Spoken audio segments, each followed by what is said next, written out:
Hi everybody, it's Claire back with another art journal video, and in this one I am creating using some Scrap FX products, but also some collage paper from Tim Holtz.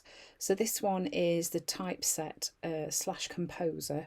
It's the Ideology collage paper. It comes in a little tube, and I decided I was just going to stick the whole thing down all over my page. Isn't it fabulous? Look at all those different texts on there, and it's just, I love it. Using matte medium to stick it in place, and you have got a ready-made background.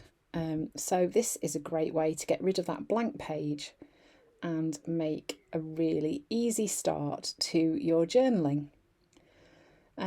I guess the thing is, when you're doing mixed media art, is that often you are creating with lots and lots of layers, and so some of this will disappear, but you know, it kind of doesn't really matter because you've got that beginning step really to creating your journal page. So I did give it a bit of a dry. Then I'm using a brayer and I'm going in with some white paint, and doing this because I just want to push some elements of that collage paper a bit further into the background, so that when I do add some colour over the top, it's still there, but it's not quite as in your face as it is at the minute. And using a brayer means I can get a nice light touch of white paint. So here I'm using a chipboard figure from Scrap FX, just a bit like Dina Wakley's ones. Some of these are slightly bigger than hers, and I'm adding some white paint onto that. A little bit much, as you can see, getting a bit excited squeezing it out. Just to make that figure white to start off with, although it did end up becoming black. I thought that the white would work.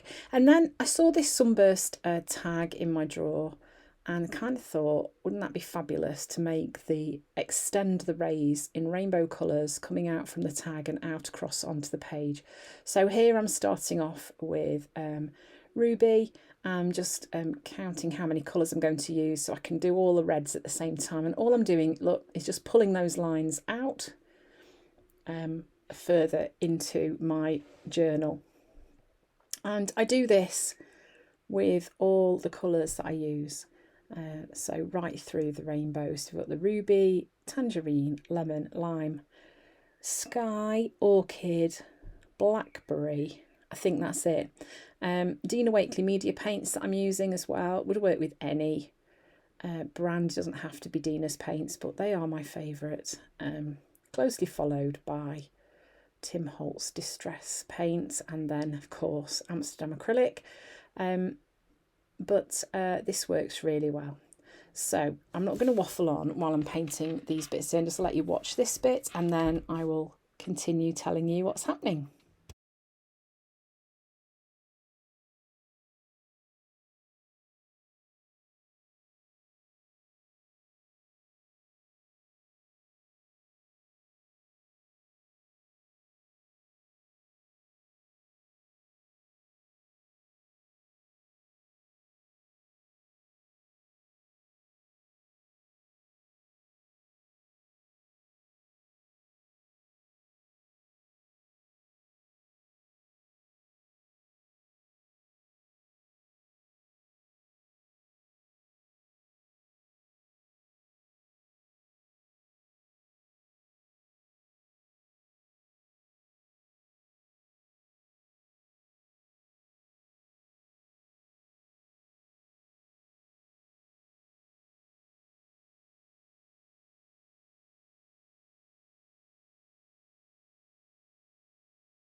So once I'd got all those colours in place, I felt that the white figure wasn't enough of a contrast with the background, and so decided to paint it black, which I could have done in the first place really, but you know, so you just never quite know until you try something, whether it's going to work or not. So I'm just using some black acrylic paint on the figure just to cover over that, and then that's just going to sit in the centre of that sunburst, as you can see there. And it's a nice contrast really, it works quite well with the rest of the page. And then I've got some black paint left over, so I'm just adding some black splatters as well, something that I often like to do. I think the way that I fixed the figure in place was just using some staples, which I then coloured over using a black Posca pen. And here I'm just using a thinner Posca pen and just roughly outlining those stripes that I've added. There's some quite sketchy lines. You can see I'm not being particularly careful. I am just quickly marking out those lines on my page. Sorry about the wobbly camera, I don't know what I was doing. Then I am adding some white journaling onto the figure using a Signo Uniball in white, using some scribbly Semic style writing. So I know what this says, it's not really meant to be read, and probably when I come back to this page another time I'll have no clue what I've written there. But sometimes that's kind of the journaling that you need, is just to get stuff out of your head, isn't it? Then I've used my little dotty stamp and added some dots onto my page as well. These are some letter stamps, the foam ones from Tim Holtz.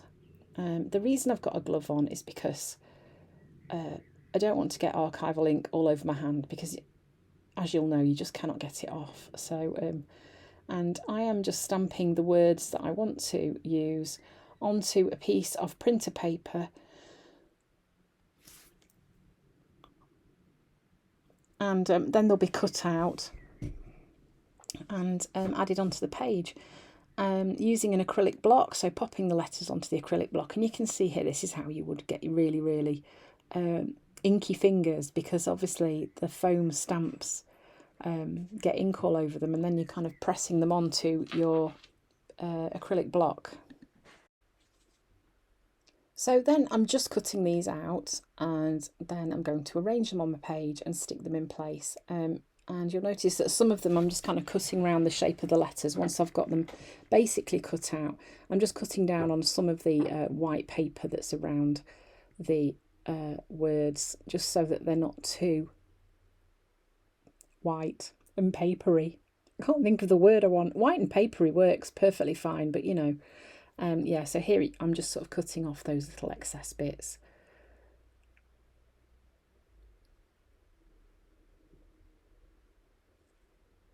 And then I am sticking them onto the rays of colour that are coming out of that figure, and just outlining them using a black pen.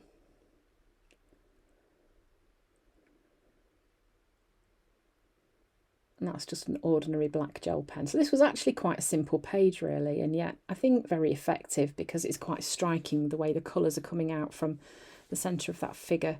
But yeah, it's a really fun one to do, and easy, using that Tim Holtz collage paper as the starting point for the background. So I hope you've enjoyed watching this video. I think this is one that would be quite easy to recreate actually, with probably stuff that you've already got in your stashes.